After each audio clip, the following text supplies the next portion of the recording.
কুত্তার বাচ্চা, তোর সাহস কি করে হয় তুই আমার গায়ে ময়লা পানি মারছিস? আপু, আমি আপনাকে দেখতে পাইনি, আপনি হঠাৎ নিচে চলে আসছেন। তুই আমার গায়ে ইচ্ছা করে ফেলছিস, এর জন্য তোকে শাস্তি পেতে হবে।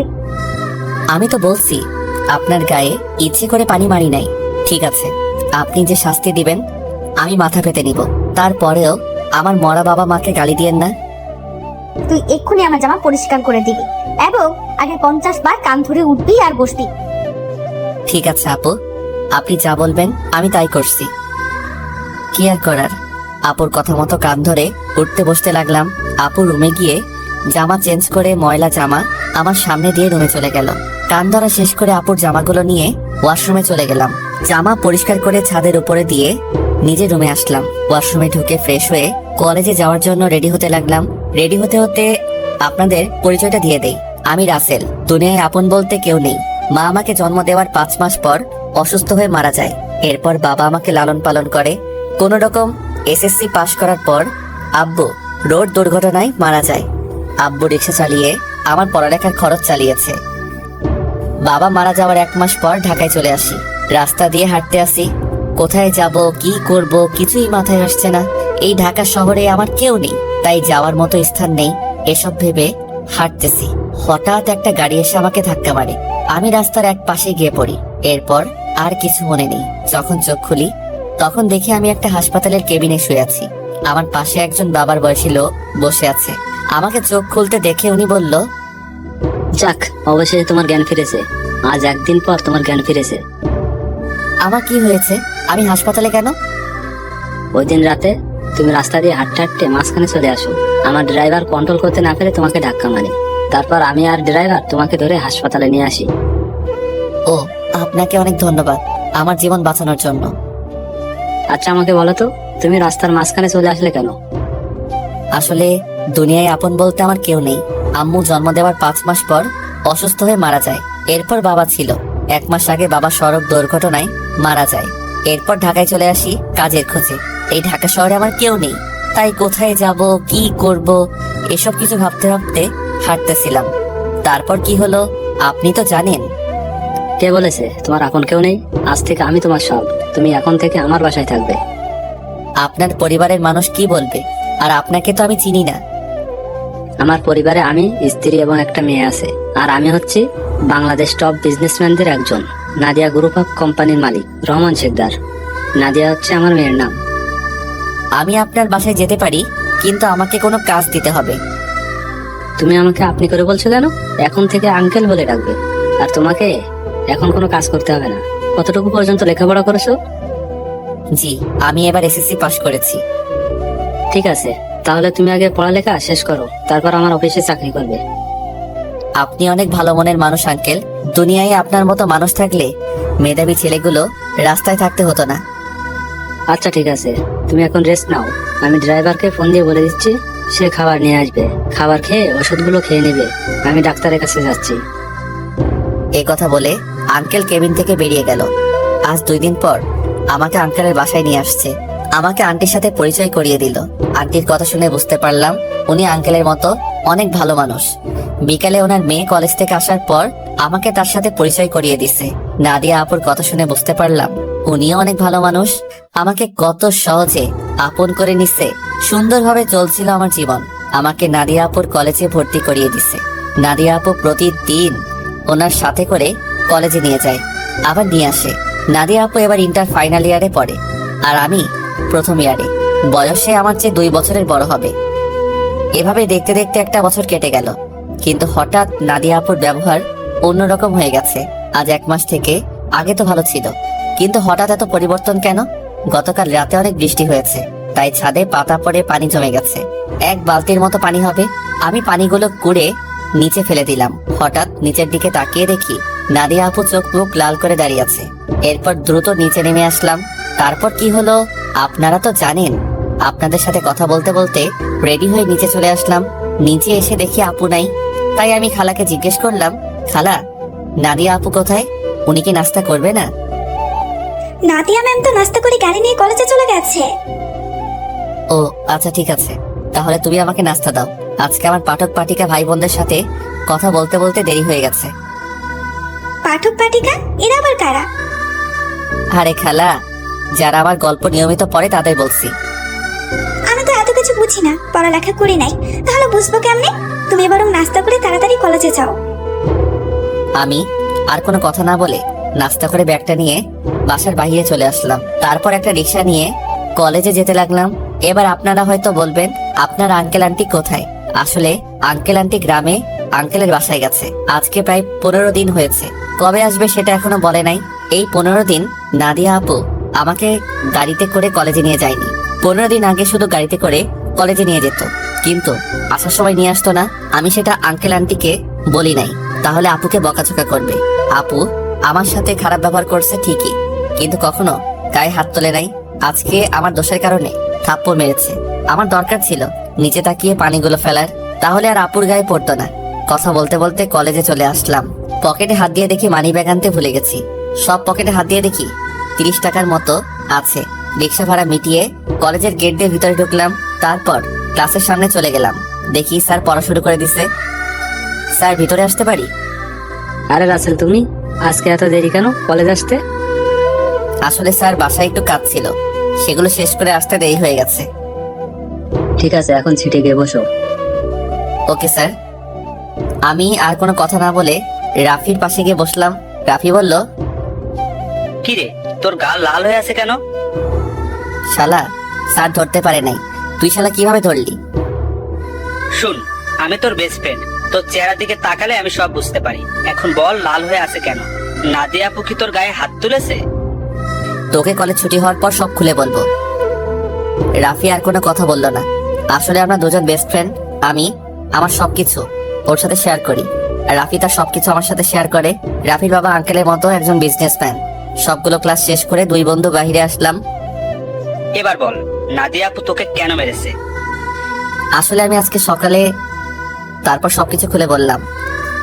এজন্য বুঝি তোর গায়ে হাত তুলবে?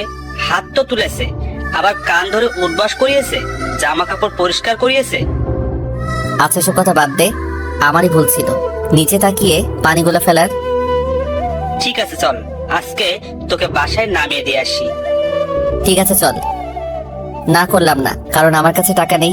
রাফির কাছ থেকে অনেক টাকা নিয়েছি, আবার টাকা দিতে গেলে নেয় না। নিজের কাছে খারাপ লাগে টাকার কথা বলতে। কথা বলতে বলতে বাসায় চলে আসলাম। রাফি গাড়ি নিয়ে চলে গেল। আসার সময় আপুকে কলেজে দেখলাম না, মনে হয় কোথাও গেছে। বাসার ভিতরে ঢুকে কলিং বেল চাপ দিলাম। খালা এসে দরজা খুলে দিল। আমি খালাকে বললাম, খালা, নাদিয়া আপু কি বাসায় আছে? তুমি যাওয়ার 30 মিনিট পর বাসায় চলে এসেছে, এখনো রুমে আছে। দেখে মনে হচ্ছে মন খারাপ। ঠিক আছে খালা, আমি রুমে গেলাম। আমি ফ্রেশ হয়ে আসছি, তুমি টেবিলে খাবার দাও। ঠিক আছে, যাও। আমি রুমে এসে ব্যাগটা টেবিলের উপর রেখে ওয়াশরুমে চলে গেলাম। ফ্রেশ হয়ে একটা জামা গায়ে দিয়ে নিচে চলে আসলাম। দেখি নাদিয়া আপু আসে নাই, তাই আমি আপুর রুমের সামনে দাঁড়িয়ে বললাম, আপু দরজাটা খোলো। কেন, কি হয়েছে? খাবার খেতে আসো। সেই সকালে রুমে ঢুকে বসে আছো, কি হয়েছে তোমার? আমার কিছু হয়নি, তুই এখন যা, আমাকে একা থাকতে দে। আপু প্লিজ দরজাটা খোলো, তোমার সাথে আমার কিছু কথা আছে। নাদিয়া আপু আর কোনো কথা না বলে দরজা খুলে দিয়ে বিছানায় গিয়ে বসলো। আমাকে বলল, বল, কি কথা বলবি? আপু তুই সকালের ওটা নিয়ে আমার উপর রেগে আছো। তোমার যদি শাস্তি দেওয়া কম হয় তাহলে তুমি আমাকে আরো শাস্তি দাও, আমি মাথা পেতে নিব। তারপরেও তুমি না খেয়ে থেকো না। নাদিয়া আপু আর কোনো কথা না বলে বিছানা থেকে উঠে এসে আমাকে জড়িয়ে ধরলো। তখন আপু বলল, তুই আমাকে ক্ষমা করে দে রাসেল, আমি তোর উপর রাগ করে নেই। আমি একটা ছেলেকে ভালোবাসি, কিন্তু ছেলেটা অন্য একটা মেয়েকে ভালোবাসে, তাই ওর উপরে রাগ করে তোর সাথে খারাপ ব্যবহার করছি। তুই আমাকে মাফ করে দে। আজকে তোর গায়ে হাত তুলে নিজের কাছে অনেক খারাপ লাগছে, তাই ক্লাস না করে বাসায় চলে আসি। আপু আমি কিছু মনে করি নাই। আমি জানি তোমার হয়তো কিছু হয়েছে, তাই তুমি আমার সাথে এরকম করছো। তুমি একটাবার ওই ছেলেটাকে দেখিয়ে দিও, আমি ওকে আবার তোমার কাছে নিয়ে আসবো।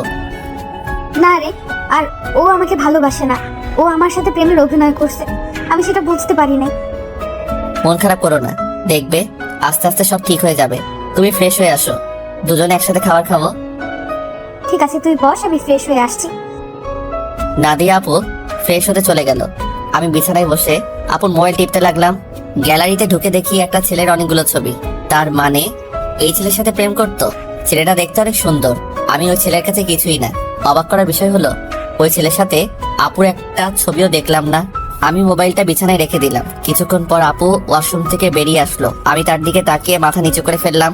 আপু মনে হয় বিষয়টা বুঝতে পেরেছে, তাই আপু বলল, আসলে আমার মনে ছিল না তুই যে আমার রুমে। আমি ওয়াশরুমে ঢুকে জামা কাপড় গায়ে দিচ্ছি। ওয়াশরুমে যেতে হবে না, আমি নিচে যাচ্ছি, তুমি জামা কাপড় গায়ে দিয়ে আসো। এই কথা বলে আমি আপুর রুম থেকে বেরিয়ে নিচে চলে আসলাম। কিছুক্ষণ পর আপু জামা গায়ে দিয়ে নিচে চলে আসলো। একটা কথা আপনাদেরকে বলে দেই, আমি নাদিয়াকে নিজের বড় আপুর মতো জানি।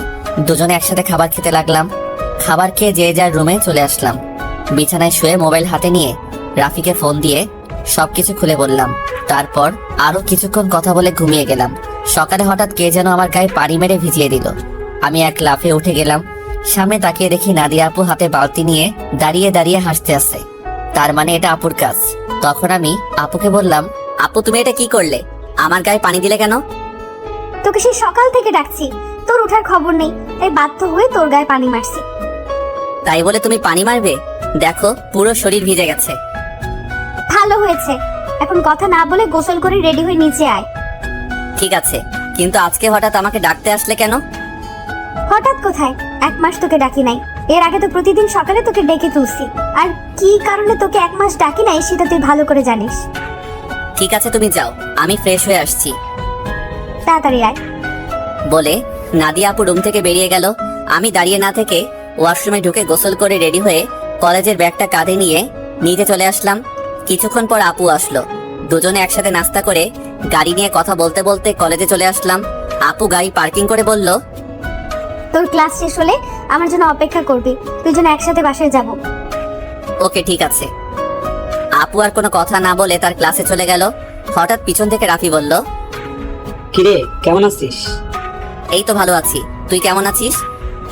আমিও ভালো আছি। আজকে তাহলে আপু তোকে কলেজে নিয়ে আসলো? আপু এখন আগের মতো হয়ে গেছে। এতদিন একটা ছেলের কারণে আমার সাথে খারাপ ব্যবহার করছে। ওই শালাকে যদি সামনে পাইতাম তাহলে অবস্থা খারাপ করে দিতাম। ওসব কথা বাদ দে, এখন ক্লাসে চল। ঠিক আছে চল।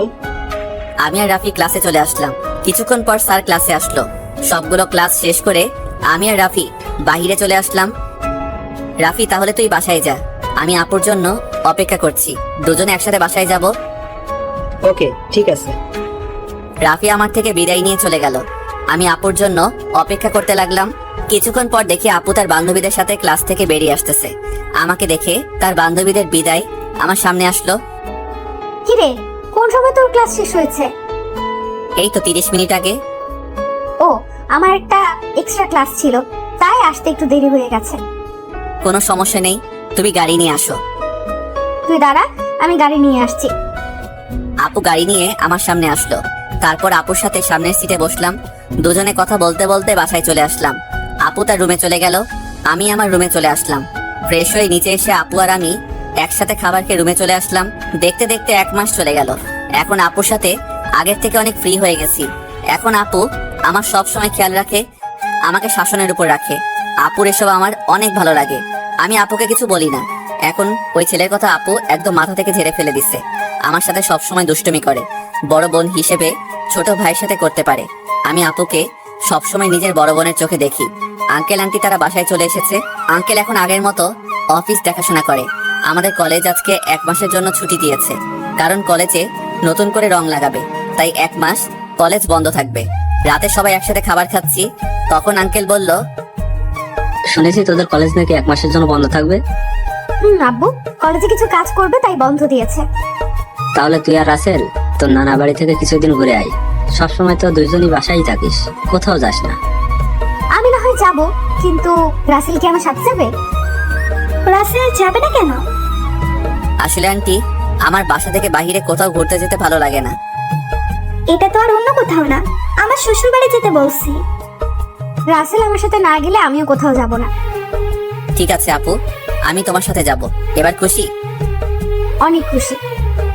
তাহলে কালকে সকালে তোরা দুজনে রওনা দে। এখন রুমে গিয়ে জামা কাপড় গুছিয়ে রাখ। আর তোরা কি গাড়ি নিয়ে যাবি? না আব্বু, আমরা বাসে করে যাব। ঠিক আছে, তোরা যেটা ভালো বুঝিস। কেউ আর কোনো কথা না বলে খাবার খেতে লাগলো।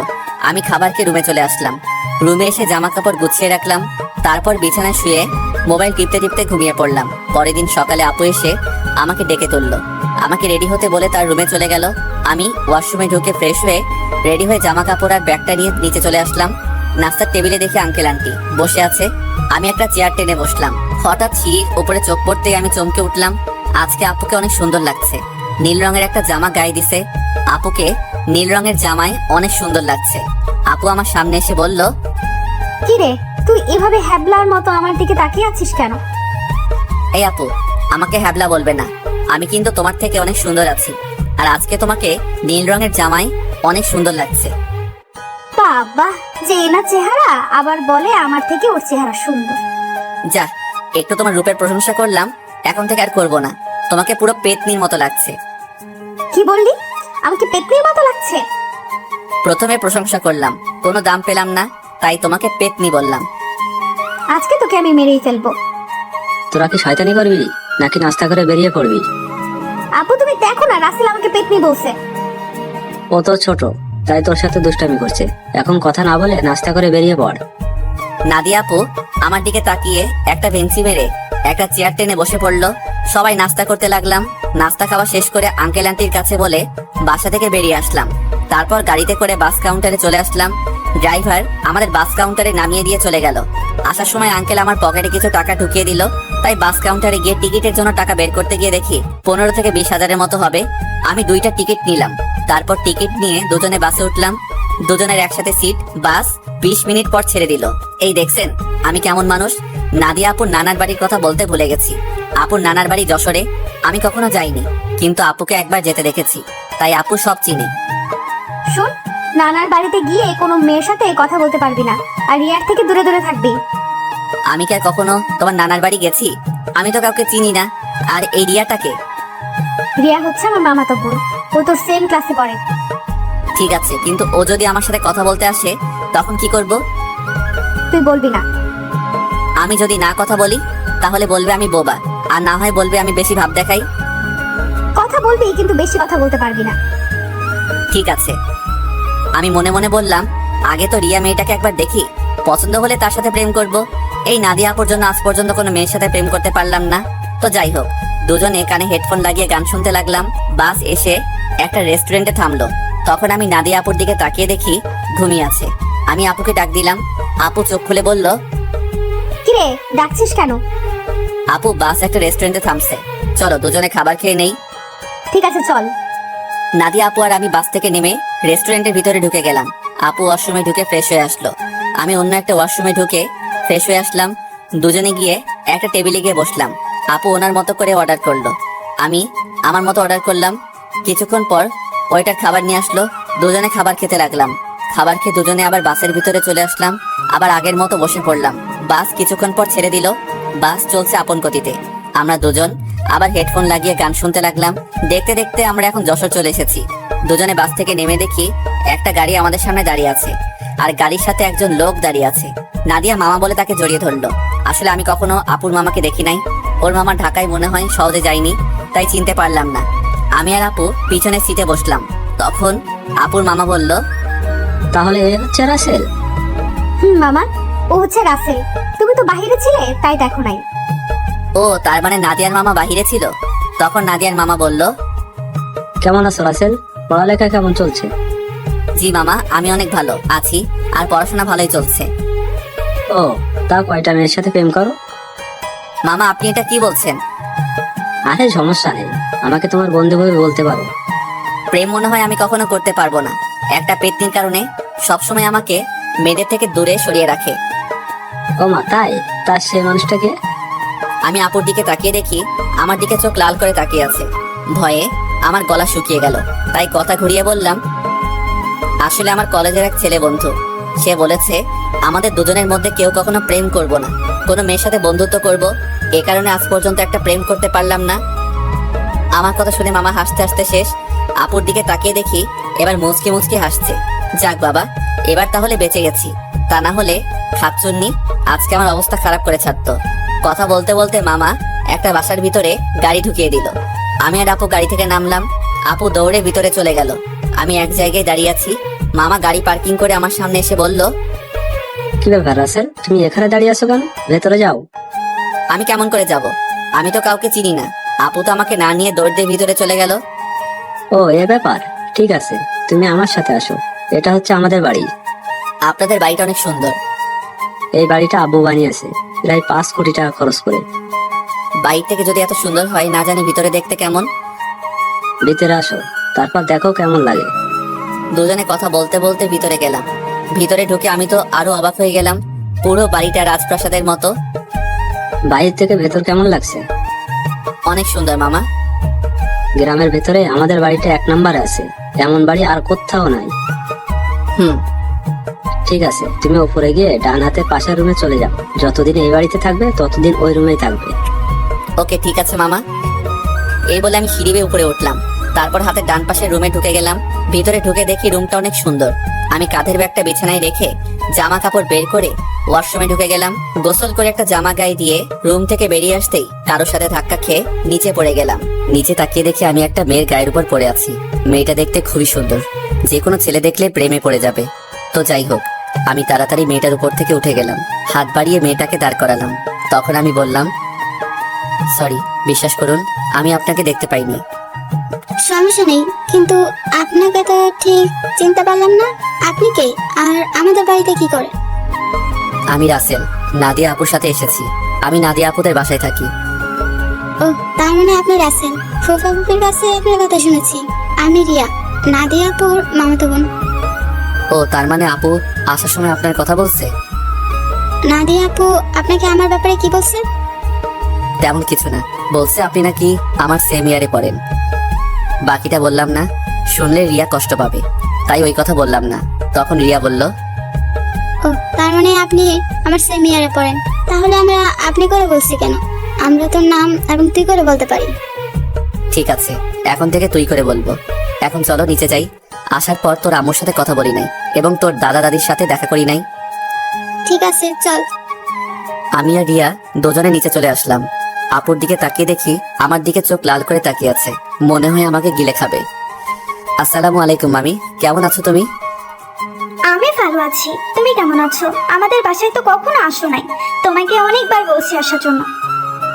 আমি ভালো আছি মামি। আসলে মামি, আমার বাসা থেকে কোথাও যেতে ভালো লাগে না। আপু আমাকে নিয়ে এসেছে। নাদিয়া যদি না বলতো তাহলে বুঝি আসতে না? আসলে তেমন কিছু না মামি। আচ্ছা, এসব কথা বাদ দাও তো। এখন বলো, নানা নানি কোথায়? তাদের তো দেখছি না। আসলে আব্বু আম্মুকে নিয়ে তার ভাইয়ের বাসায় বেড়াতে গেছে। বুড়ো বয়সে ঘুরতে গেছে তারা? বুড়ো হলে বুঝি যেতে পারে না? আমি সেটা বলি নাই, মানে তাদের ভালোবাসা বুড়ো বয়সে এখনো আছে। এত কথা না বলে খাবার খা।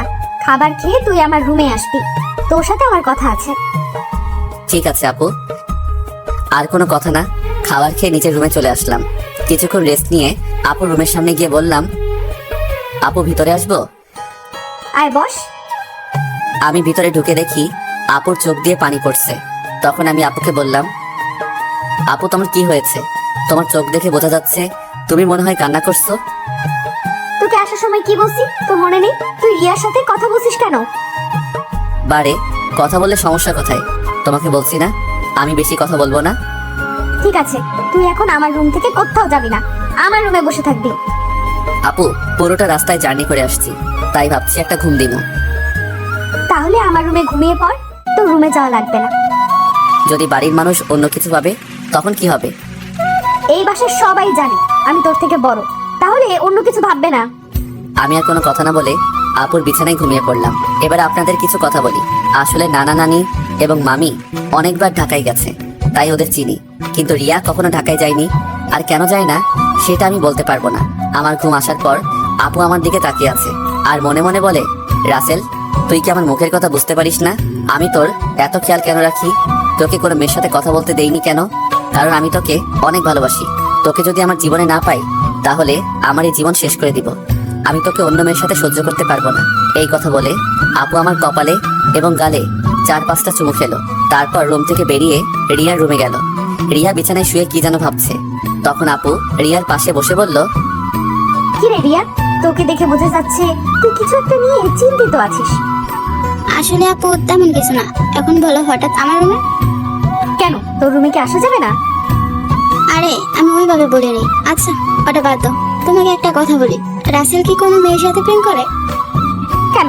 আমার জানা মতে রাসেল কোনো মেয়ের সাথে প্রেম করে না। তা এটা কেন জিজ্ঞেস করলি? না আপু, এমনি জিজ্ঞাসা করলাম।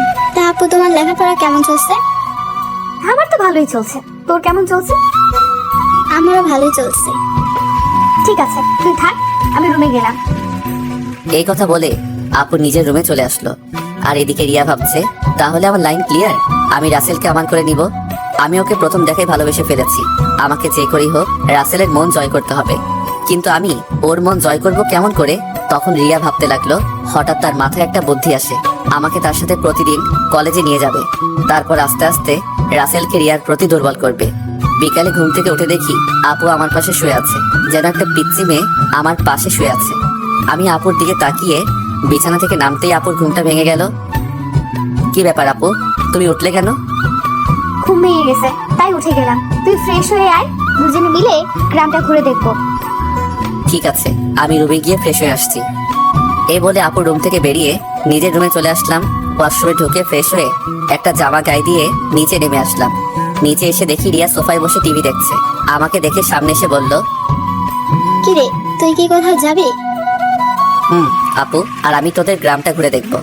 আপু ফ্রেশ হয়ে আসছে। ঠিক আছে, তোরা আমার জন্য কিছুক্ষণ অপেক্ষা কর, আমিও তোদের সাথে যাব। এই বলে রিয়া দৌড় দিয়ে তার রুমে চলে গেল। কিছুক্ষণ পর আপু বেরিয়ে আসলো। আপুকে দেখতে অনেক সুন্দর লাগছে। আপু আমার সামনে এসে বলল, রাসেল আমি রেডি, এবার চল। একটু দাঁড়াও, রিয়া বলেছে সেও আমাদের সাথে যাবে, আমাদের অপেক্ষা করতে বলছে। আপু রিয়ার কথা শুনে মুখটা বেজার করে ফেললো। আমি বুঝতে পারছি, কিন্তু আমি তো আর রিয়াকে মানা করতে পারবো না। কিছুক্ষণ পর রিয়াও বেরিয়ে আসলো। রিয়াকেও অনেক সুন্দর লাগছে, হালকা মেকআপ করছে, তাতে অনেক সুন্দর লাগছে রিয়াকে। তারপর আমরা তিনজন বাসা থেকে বেরিয়ে গ্রামের ভিতর দিয়ে হাঁটতে লাগলাম। গ্রামের দৃশ্য দেখতে অনেক সুন্দর, মন চায় সারাদিন সবুজ শ্যামলে গ্রামটা ঘুরে দেখতে। কি সুন্দর বাতাস বয়ে যাচ্ছে, বাতাসে আপু এবং রিয়ার চুল উঠছে। তাদের দিকে তাকিয়ে দেখি ওরা দুজন আমার দিকে তাকিয়ে আছে। আমি তো কিছুই বুঝতে পারলাম না। ঘুরতে ঘুরতে রাত 8টা বেজে গেল। আসলে আমরা রিয়াদের বাজারে আসছি, এখানে ফুচকা আইসক্রিম খেয়েছি। আপু বেশি খাইনি, চেহারাটা কেমন করে যেন রেখেছে। মনে হয় রিয়াকে সাথে করে আনার জন্য মন খারাপ করে ফেলছে। তো যাই হোক, তিনজনে হাঁটতে হাঁটতে বাসায় চলে আসলাম। যে যার রুমে চলে আসলাম। আমি ওয়াশরুমে ঢুকে ফ্রেশ হয়ে নিচে চলে আসলাম। সবার সাথে খাবার খেতে লাগলাম। আপু খাবার খাচ্ছে না, হঠাৎ হাত ধুয়ে রুমে চলে গেল। আমি হালকা কয়েকটা খাবার খেয়ে আপুর রুমে চলে আসলাম। রুমে এসে দেখি আপু বিছানায় শুয়ে আছে। আমি আপুর সামনে গিয়ে বললাম, আপু আমি রিয়াকে আমাদের সাথে যেতে বলি নাই, সে নিজে এসেছে আমাদের সাথে। আপু কোনো কথা বলছে না, আবার অন্যদিকে মুখ ঘুরিয়ে নিল। এবার আমি আপুকে আমার দিকে ঘুরিয়ে বললাম, আপু তুমি কি আমার উপর রেগে আছো? প্লিজ, তুমি এভাবে মন খারাপ করে থাকলে আমার কাছে একটু ভালো লাগে না। হঠাৎ আপু আমার সাথে এমন কিছু করবে সেটা আমি কখনো ভাবতেই পারিনি। আপু আমাকে জড়িয়ে ধরে ঠোঁটের সাথে ঠোঁট লাগিয়ে পাগলের মতো কিস করতে লাগলো। আমি ছাড়ার চেষ্টা করছি, কিন্তু আপু আমাকে শক্ত করে ধরে আছে। প্রায় 5 মিনিট পর ছেড়ে দিয়ে কান্না করতে করতে বলল, তুই কি কিছু বুঝিস না? আমি কেন তোকে অন্য মেয়ের সাথে কথা বলতে দিই না? তোকে সবসময় চোখে চোখে রাখি, তোরা তো কেয়ার করি, কারণ আমি তোকে ভালোবাসি। আমি তোকে অন্য মেয়ের সাথে কথা বলতে দেখলে সহ্য করতে পারি না। আমি তোকে অনেক ভালোবাসি রাসেল। আমি তো আপুর কথা শুনে অবাক হয়ে গেলাম। আপু এটা কি বলছে? তখন আমি আপুকে বললাম, আপু তোমার মাথা কি ঠিক আছে? তুমি এটা কি বলছো? আমি তোমাকে বড় বোনের মতো সম্মান করি। আমি মনে করছি তুমি আমাকে ছোট ভাই হিসেবে এত কেয়ার এবং খেয়াল রাখো। না, আমি তোকে ভালোবাসি বলে এত কেয়ার এবং খেয়াল রাখি। প্লিজ রাসেল, তুই আমাকে ফিরিয়ে দিস না। আপু এটা কখনো সম্ভব নয়। তুমি আমার 2 বছরের বড়, এটা পরিবারের এবং আঙ্কেল আন্টি কখনো মেনে নিবে না। সমাজের মানুষ নানান ধরনের কথা বলবে। আমি পারবো না তোমাকে ভালোবাসতে। তুই যদি আমাকে ভালো না বাসিস তাহলে আমি নিজেকে শেষ করে দিব।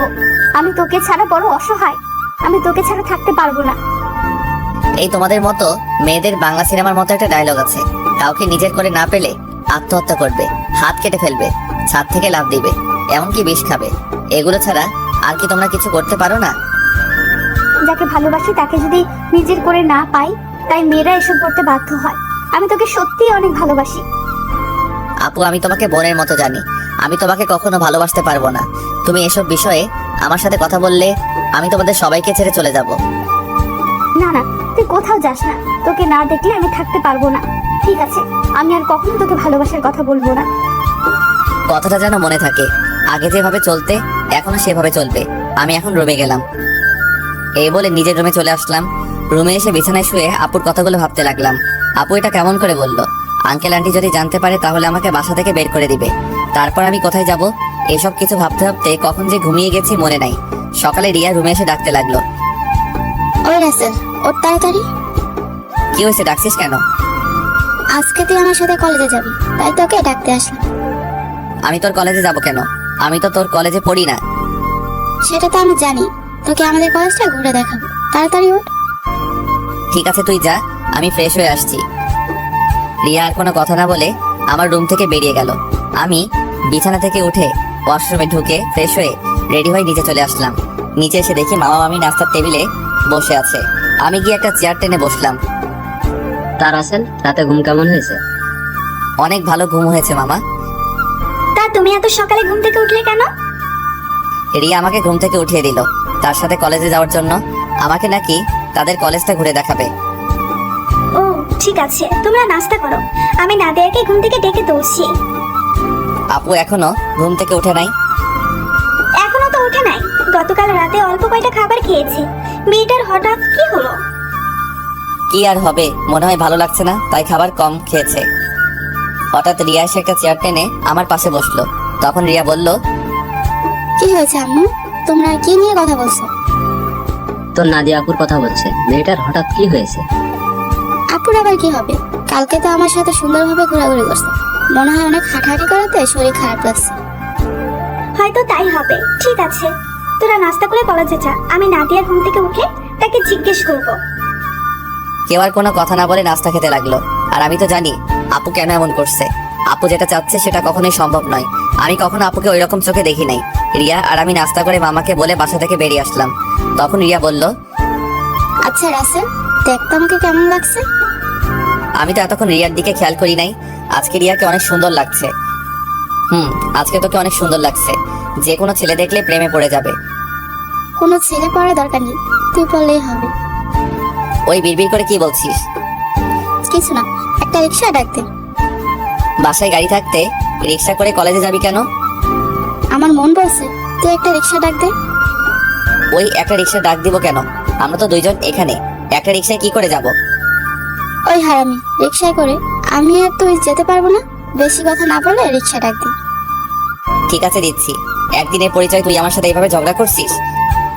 তোর সাথে তো এখনো কিছুই করি রে। তাড়াতাড়ি রিক্সা ডাক দে, এমনি দেরি হয়ে যাচ্ছে। আমি আর কোনো কথা না বলে একটা রিক্সা ডাক দিলাম। দুজনে রিক্সায় উঠলাম। তখন রিয়া বলল, আচ্ছা রাসেল, তুই কি কখনো প্রেম করেছিস কোনো মেয়ের সাথে? আমার দ্বারা এসব হবে না। আমার সাথে কোনো মেয়ে প্রেম করবে না। আমার চেহারা ভালো না। কে বলেছে তোর চেহারা খারাপ? তুই দেখতে অনেক সুন্দর। সুন্দর হলে কি হবে? আপু তো আমাকে কোনো মেয়ের সাথে প্রেম করতে দিবে না। আর আমিও মনের মতো কাউকে পাইনি। আশেপাশে তাকালেও পেতে পারিস। আমার পাশে তুই ছাড়া আর তো কেউ নেই, তাহলে পাবো কি করে? আরে পাগল, তোকে কি অন্য কারোর কথা বলছি? আমাকে কি চোখে পড়ে না? কিরে চুপ করে আছিস কেন? তোর কলেজ আর কত দূর? এই তো সামনেই। তারপর দুজনে কথা বলতে বলতে রিয়ার কলেজের সামনে চলে আসলাম। আমি রিক্সা ভাড়া দিলাম। রিয়া আমাকে মানা করছে, কিন্তু তারপরেও আমি ভাড়া দিছি। দুজনে গেট দিয়ে কলেজের ভিতরে ঢুকলাম। হঠাৎ কয়টা মেয়ে আমাদের সামনে আসলো। তাদের একটা মেয়ে বলল, কি রে রিয়া, তোর সাথে উনি কে? আগে তো কখনো দেখিনি। আরে আমার মনে হয় কি আমাদের রিয়ার বয়ফ্রেন্ড। দেখতে কিন্তু অনেক সুন্দর। যদি রিয়ার আগে আমি দেখতাম তাহলে ওর সাথে প্রেম করতাম। ওই তোরা কি চুপ করবি? ঋতু মিতু, তোরাও জানিস ওকে? ও হচ্ছে আমার ফুফাতো ভাই রাসেল। তুই তো কখনো আমাদের তোর ফুফাতো ভাইয়ের কথা বলিস নাই। আমি যদি জানতাম আমার ফুফাতো ভাই আছে তাহলে তো তোদের অবশ্যই বলতাম। তোরা তো আমার ফুফাতো বোন নাদিয়া আপুকে চিনিস, ওনার ছোট। ও আচ্ছা, তা ভাইয়া কেমন আছেন? আমি এতক্ষণ ওদের কথা শুনে মাথা নিচু করে রাখলাম। আর রিয়ার কথা শুনে তো আমি আরো অবাক হয়ে গেলাম। সে ওদের সত্যিটা বলে নাই। তখন আমি বললাম, প্রথম কথা হচ্ছে আমাকে ভাইয়া বলে ডাকা যাবে না। আমি তোমাদের সাথে সেম ইয়ারে পড়ি। আর আলহামদুলিল্লাহ আমি আছি। আপনারা সবাই কেমন আছেন?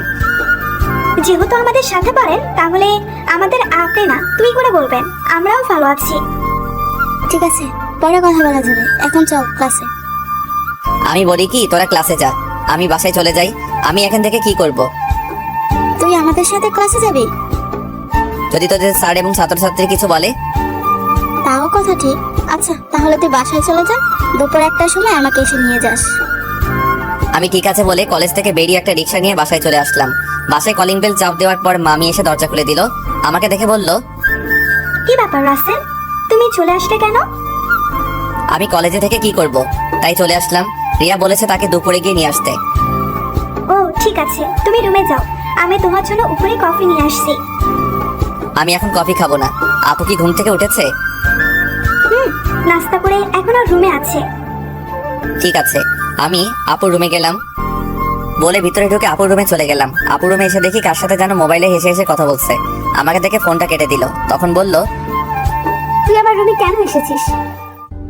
আমি তোমার রুমে আসলে সমস্যা কোথায়? আর তুমি কার সাথে কথা বলছো? সেটা কি তোকে বলতে হবে? আপু তুমি আমার সাথে এইভাবে কথা বলছো কেন? তোর সাথে আমার কথা বলতে ভালো লাগছে না, তুই আমার রুম থেকে বেরিয়ে যা। আমি আর কোনো কথা না বলে আপুর রুম থেকে বেরিয়ে আমার রুমে চলে আসলাম। বিছানায় বসে ভাবতে লাগলাম, আপুর হঠাৎ কি হলো? আমার মনে হয় তার ভালোবাসা অ্যাকসেপ্ট না করার কারণে আমার উপর রেগে আছে। আপুর এমন কথাই কেন জানি আমার অনেক খারাপ লাগছে। পরে ভাবলাম, রাগ করলে করুক, কিছুদিন পর এমনি ঠিক হয়ে যাবে। আর কিছু না ভেবে একটা ঘুম দিলাম। দুপুরের দিকে ঘুম থেকে উঠে দেখি একটা বাজার 10 মিনিট বাকি আছে। তাই কোনো রকম ফ্রেশ হয়ে মামিকে বাসা থেকে বেরিয়ে একটা রিক্সা নিয়ে রিয়ার কলেজের সামনে চলে আসলাম। কলেজের সামনে এসে দেখি রিয়া তার বান্ধবীদের সাথে বাহিরে দাঁড়িয়ে আছে। আমাকে দেখে ঋতু আর মিতুর থেকে বিদায় নিয়ে আমার সাথে রিক্সায় উঠে বসলো। তোর আসতে লেট হলো কেন? আসলে কলেজ থেকে গিয়ে ঘুমিয়ে পড়ছি, উঠতে একটু দেরি হয়ে গেছে, তাই আসতে একটু দেরি হয়েছে। ওহ। তারপর দুজনে কথা বলতে বলতে বাসায় চলে আসলাম। এবার রিয়া আমাকে রিক্সা ভাড়া দিতে দিল না, রিয়া এবার রিক্সা ভাড়া দিল। তারপর দুজনে বাসার ভিতরে ঢুকিয়ে যে যার রুমে চলে গেলাম। দেখতে দেখতে 10টা দিন চলে গেল। রিয়া আর তার বান্ধবীদের সাথে ভালো বন্ধুত্ব হয়েছে, কিন্তু আপু আমার সাথে ঠিকভাবে কথা বলে না। সব সময় কার সাথে যেন ফোনে হেসে হেসে কথা বলে। আপুর এড়িয়ে চলা আমার অনেক খারাপ লাগে। এখন কেন জানি আপু ফোনে কারোর সাথে হেসে হেসে কথা বললে আমার কেমন জানি লাগে। রাতে সবাই মিলে খাবার খেতে লাগলাম। তখন নাদিয়া আপু বলল, মামা আমি কালকে ঢাকায় ফিরে যাব, আমার জরুরি কাজ আছে। তুই যাবি মানে? তাহলে রাসেল কি করবে? ও যাবে কিনা সেটা বলতে পারো। রাসেল তুমি কি বলো, নাদিয়ার সাথে কি তুমি যাবে নাকি তুমি আরো কিছুদিন থাকবে? না মামা মামি, আমিও আপুর সাথে কালকে চলে যাব। আমি থেকে কি করব? তাহলে ঠিক আছে। তা গাড়ি নিয়ে যাবে নাকি বাসে করে যাবে? না মামা, আমরা বাসে করে যাব। তুমি ড্রাইভারকে বলে দিও আমাদের বাস কাউন্টারে নামিয়ে দিয়ে আসতে। ঠিক আছে। হঠাৎ রিয়ার আবার কি হলো? ও খাবার না খেয়ে রুমে চলে গেল কেন? সেটা আমি বলবো কেমন করে? তুমি গিয়ে তোমার মেয়েকে জিজ্ঞেস করো। ঠিক আছে, ওর সাথে পরে কথা বলবো, এখন খাবার খাও। সবাই খাবার খেতে লাগলো। আমি খাবার খেয়ে রুমে চলে আসলাম। রুমে এসে দেখি টেবিলের উপর একটা কাগজ, লেখা আছে, রাসেল তুই একটু ছাদে আয়, আমি রিয়া, তোর সাথে কিছু কথা আছে। রিয়া হঠাৎ আমাকে ছাদে যেতে বললো কেন? আমি আর কোনো কিছু না ভেবে রুম থেকে বেরিয়ে ছাদে চলে গেলাম। ছাদে নিয়ে দেখি রিয়া ছাদের একটা কোথায় অন্যদিকে তাকিয়ে আছে। আমি রিয়ার সামনে গেলাম। তারপর রিয়াকে বললাম, বল আমাকে ছাদে আসতে বললি কেন? রিয়া আমার দিকে ঘুরে তাকালো। রিয়ার চোখ দেখে লাল হয়ে আছে, মনে হয় কান্না করছে। রিয়া বলল, রাসেল আমি তোকে কিছু কথা বলতে চাই, প্লিজ তুই না করিস না। কি কথা আগে সেটা বল। তারপর রিয়া আমাকে যে কথা বললো সে কথা কখনো আমি রিয়ার থেকে আশা করি নাই। রিয়া এ কথা কিভাবে বলতে পারলো? রাসেল আমি তোকে প্রথম যেদিন আমাদের বাসায় দেখি, তোর সাথে ধাক্কা খাই, সেদিন থেকে আমি তোকে ভালোবেসে ফেলেছি। আমি মনে করেছি আরো কিছুদিন পর তোকে ভালোবাসার কথা বলবো, কিন্তু যখন শুনেছি তুই কালকে ঢাকায় ফিরে যাবি, তখন আমার মনটা অনেক খারাপ হয়ে যায়। আমি আর থাকতে পারলাম না, তাই তোকে ছাদে ডেকে ভালোবাসার কথা বললাম। সত্যি রাসেল, আমি তোকে অনেক ভালোবাসি। এই কথা বলে রিয়া আমাকে জড়িয়ে ধরলো। আমি রিয়াকে বন্ধু ছাড়া অন্য কিছু ভাবি নাই, তাই ওর সাথে এত ফ্রি হয়েছি। কিন্তু রিয়া যে আমাকে ভালোবাসার কথা বলবে তা আমি কখনো ভাবিনি। আমি রিয়াকে আমার থেকে ছেড়ে বললাম, দেখ রিয়া, আমি তোকে বন্ধু ছাড়া অন্য কিছু কখনো ভাবিনি। আমি তোকে ভালোবাসতে পারবো না। তুই প্লিজ রাগ করিস না, তুই আমার থেকে অনেক ভালো ছেলে পাবি, আমাকে তুই ভুলে যা। রিয়া আমার কথা শুনে জোরে জোরে কান্না করে দিল। তারপর রিয়া বলল, তুই কেন আমাকে ভালোবাসতে পারবি না? আমি কি দেখতে খারাপ? কেন ভালোবাসতে পারবো না সেটা আমি বলতে পারবো না, আর তুই দেখতে অনেক সুন্দর। ঠিক আছে, জোর করে তো আর ভালোবাসা পাওয়া যায় না, কিন্তু আমি তোকে কখনো ভুলতে পারবো না। তোকে আমি অনেক ভালোবেসে ফেলেছি। প্লিজ তুই পাগলামি করিস না, দেখবি তুই আমার থেকে ভালো ছেলে পাবি। ঠিক আছে, আমি রুমে গেলাম। এই কথা বলে রিয়া ছাদ থেকে নেমে গেল। এই কারণে মেয়েদের সাথে বন্ধুত্ব করি না। আমি আর কিছু না ভেবে ছাদ থেকে নেমে নিজের রুমে চলে গেলাম। বিছানায় শুয়ে পড়লাম। পরের দিন সবার থেকে বিদায় নিয়ে আমি আর আপু বেরিয়ে আসলাম। রিয়া আর আমার সামনে আসে নাই। ড্রাইভার আমাদের বাস কাউন্টারে নামিয়ে দিয়ে চলে গেল। আসার সময় আপু একটা কথা বলে নাই আমার সাথে। আপুর এত পরিবর্তনে আমার অনেক খারাপ লাগছে। আপুর দুষ্টমিগুলো কেয়ার করা সবকিছু মিস করছি। আগে ঢাকায় ফিরে যাই, তারপর আপুর সাথে কথা বলবো।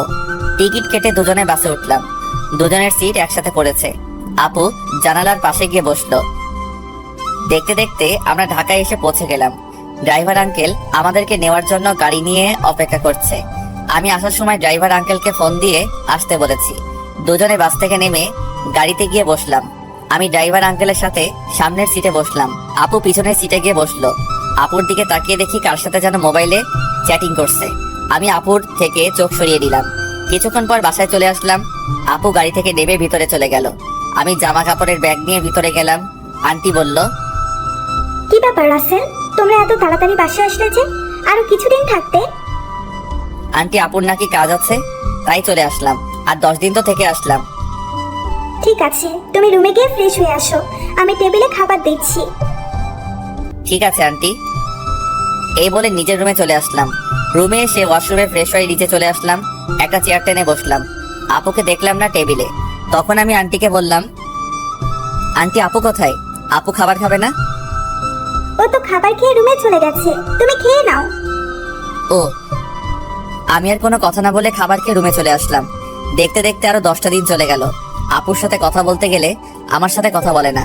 এই 10টা দিন অনেক কষ্টে কেটেছে। রিয়াদের বাসায় তেমন কষ্ট পাইনি, কারণ রিয়ার সাথে দুষ্টুমি করতে করতে দিন পার হয়ে গেছে। কিন্তু এখানে তো আপুই আমার সাথে সবসময় দুষ্টুমি করতো। আমি এখন বুঝতে পেরেছি আপুর সাথে কথা না বলতে পারলে আমি অচল। আপুর আগের দুষ্টুমিগুলো খুব মিস করছি। আমার মনে হয় আমিও আপুকে ভালোবেসে ফেলেছি। কিন্তু আন্টি আঙ্কেল কি আমাদেরকে মেনে নিবে? আপুকে দেখি এখন সবসময় হাসি খুশি থাকে, কার সাথে যেন মোবাইলে সারাদিন কথা বলে। আপু কি তাহলে অন্য কাউকে ভালোবাসে? না, আমার মনের কথা আপুকে খুলে বলতে হবে। রাতে রাফিকে ফোন দিয়ে বললাম কলেজের সামনে দেখা করতে। রাফিকে বলে দেখি সে কি বলে। আমি একটা জামা গায়ে দিয়ে বাসা থেকে বেরিয়ে একটা রিক্সা নিয়ে কলেজের সামনে চলে গেলাম। কিছুক্ষণ পর দেখি রাফি বাইক নিয়ে আমার সামনে আসছে। রাফি বাইকটা সাইড করে আমার সামনে এসে বলল, কিরে, হঠাৎ জরুরি দেখা করতে বললি কেন? আসলে তোর সাথে একটা কথা আমি শেয়ার করি নাই, এখন না করেও পারছি না। কি কথা বল। তাহলে শোন। তারপর রিয়াদের বাসা এবং আপুদের বাসা থেকে সবকিছু খুলে বললাম। এখন তুই বল আমি কি করব? আঙ্কেল আন্টি যদি জানতে পারে তাহলে তো আমাকে বাসা থেকে বের করে দিবে। তখন আমি কোথায় যাব? তোর এই বন্ধু থাকতে তোর কোনো সমস্যা নেই। তুই আপুকে তোর মনের কথা খুলে বল, পরেরটা পরে দেখা যাবে। আপু কি এখন আমাকে ভালোবাসবে? আমি তো তার মনে কষ্ট দিচ্ছি। হয়তো কিছুদিন তোর সাথে অভিমান করে থাকবে, তারপরে এমনি অ্যাকসেপ্ট করে নিবে। আমার মনে হয় আপু অন্য কোনো ছেলেকে ভালোবাসে। সারাদিন দেখি কার সাথে যেন মোবাইলে হেসে হেসে কথা বলে। আগে তুই আপুকে মনের কথা খুলে বল, তারপর দেখ আপু কি বলে। যদি রাজি না হয় তারপরে তুই আপুর পিছনে লেগে থাকবি। তোকে যদি সত্যি ভালোবাসে তাহলে দেখবি তোর সাথে বেশি দিন অভিমান করে থাকবে না। তুই আপুর সব অত্যাচার সহ্য করে নিবি। ঠিক আছে, আজকে আমি আপুকে মনের কথা খুলে বলবো। আমি আর থাকতে পারছি না। এই 10টা দিন আমি অনেক কষ্ট পেয়েছি। ওকে চল, তোকে বাসায় নামিয়ে দিই। ঠিক আছে চল। আমি রাফির বাইকে করে বাসায় চলে আসলাম। রাফি আমাকে নামিয়ে দিয়ে চলে গেল। বাসার ভিতরে ঢুকে দেখি একটা গাড়ি, কিন্তু গাড়িটা তো আঙ্কেলের না। তাহলে বাসায় কারা এসেছে? আমি দরজার সামনে দাঁড়িয়ে কলিং বেল চাপ দিলাম। খালা এসে দরজা খুলে দিল। আমি ভিতরে ঢুকে দেখি আপু শাড়ি পরে মেহমানদের সামনে বসে আছে। আবার একটা ছেলে দেখি তাদের সাথে আছে। আঙ্কেল দেখি বাসায়। সবাইকে অনেক খুশি খুশি লাগছে। আমাকে দেখে আঙ্কেল বলল, রাসেল, তুমি সকালে কোথায় গিয়েছিলে? আসলে আঙ্কেল রাফির সাথে ছিলাম। ও, তা দাঁড়িয়ে আছো কেন? বসো। দেখ, নাদিয়াকে ওরা দেখতে এসেছে। তাদের নাদিয়াকে পছন্দ হয়েছে। এখন বিয়ের দিন তারিখ ঠিক করবে। নাদিয়াপুর বিয়ের কথা শুনে আমার পায়ের নিচের মাটি সরে গেল। এখনই সবার সামনে বলতে ইচ্ছে করছে, নাদিয়াপু তুমি বিয়েটা করো না। আমি তোমাকে ছাড়া থাকতে পারবো না। আমি তোমাকে অনেক ভালোবেসে ফেলেছি, কিন্তু সেটা আর বলতে পারছি না। তাদের দেখে বোঝা যাচ্ছে তারা এই বিয়েতে অনেক খুশি। সবচেয়ে বড় কথা হলো আপুকেও দেখি অনেক খুশি। তাদের এই খুশির মাঝে আমার ভালোবাসার কথা বলতে পারবো না। আমি চাই না আমার কারণে তাদের খুশি নষ্ট হয়ে যাক।